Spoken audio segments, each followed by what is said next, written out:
E aí, meus amigos, tudo bem? Estamos aqui para mais um podcast do livro Espiritualidade Emocionalmente Saudável.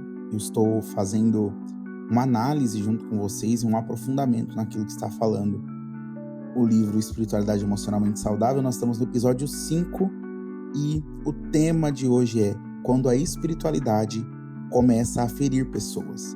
Vida fragmentada, conflitos evitados e limites inexistentes. Um alerta para vocês: existe uma espiritualidade que não destrói quem a vive, ela destrói quem caminha ao lado. Ela não se manifesta como heresia, ela não aparece como um pecado escandaloso, ela se manifesta como incoerência, silêncio e exaustão. E quando a fé não cura o mundo interior, ela inevitavelmente começa a ferir o mundo relacional. Hoje nós vamos falar de 3 sintomas que não aparecem no púlpito, mas aparecem na mesa de casa, no casamento, na liderança, na igreja local. Uma vida fragmentada, Deus em partes. Esse sintoma não nasce da rebeldia, nasce da separação. Aprendemos a viver uma fé compartimentalizada. Deus no culto, Deus na música, Deus na linguagem, mas não nos conflitos, nas emoções, nas decisões difíceis, no ritmo e nos limites. Romanos 12:1 deixa claro para nós que a nossa vida precisa ser apresentada como um sacrifício vivo, santo e agradável a Deus, um culto racional. A vida inteira é um culto, não só o altar. Lucas 6,46, Jesus ele deixa claro uma indagação: por que me chamais Senhor, Senhor, e não fazeis o que eu digo? O problema não é chamar Jesus de Senhor, é chamá-lo de Senhor apenas em partes da sua vida. Onde Cristo não reina, outra coisa reina: controle, medo, culpa, carência. Espiritualidade fragmentada gera pessoas fragmentadas. Deus nos quer inteiros. Um outro problema é a espiritualização do conflito, a falsa paz. Aqui entramos em um território perigoso. Muitos chamam de paz o que a Bíblia chama de evasão, omissão.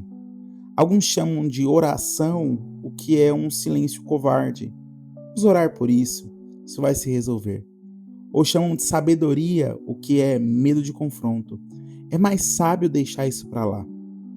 Mateus 18,15, Jesus não ensina a evitar conflitos. Ele ensina a atravessá-los. A verdade, ela precisa ser dita em amor, como diz Efésios 4,15. E a verdade em amor é um sinal de maturidade. Onde não há verdade, não há paz. Há adiamento. Deixamos para depois coisas que precisavam ser resolvidas agora, e todo conflito adiado volta maior. Conflitos não resolvidos se transformam em distanciamento, ironia, fofoca, ressentimento, frieza espiritual. Paz bíblica não é a ausência de tensão, é a presença da verdade.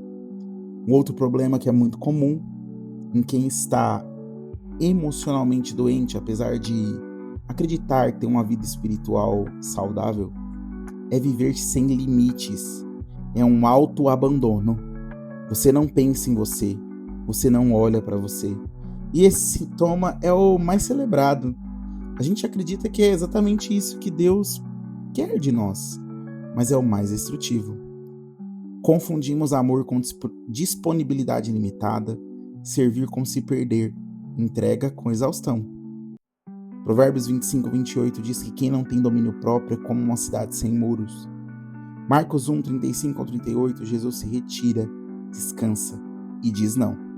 Se Jesus, sendo perfeito, estabelece limites, quem somos nós para achar que não precisamos? Quem não aprende a dizer não por convicção, diz sim por medo, e isso destrói famílias, líderes, ministérios, saúde emocional e alegria espiritual.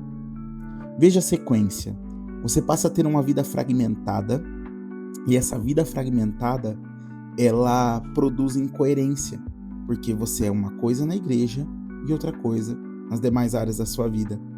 Por conta disso, a incoerência gera conflitos, e os conflitos eles começam a ser evitados. Você foge de conflitos, começa a ficar em uma tensão silenciosa nos seus relacionamentos. Vocês preferem não falar sobre os problemas de verdade, porque É melhor deixar Deus cuidar disso, alguns pensam. E aí começamos a ver os limites sendo ultrapassados e o esgotamento. Com isso, nós temos pessoas cansadas, relações frágeis, comunidades doentes, líderes sobrecarregados, uma fé que machuca ao invés de curar. E nada disso acontece de uma vez, é sempre gradual, silencioso e espiritualizado. Eu costumo dizer que quando alguém cai, não foi uma queda brusca ou repentina. Na verdade, a vida fragmentada, os problemas não resolvidos, os casamentos em frangalhos, a falta de limites, o esgotamento, faz com que muitas pessoas busquem por intimidade barata, porque não conseguem viver de fato uma intimidade profunda, nem no relacionamento com Deus, nem nos seus relacionamentos ao redor. Jesus é um grande modelo desse sucesso relacional. Jesus, ele integra vida e fé, ele era sempre o mesmo e sempre constante.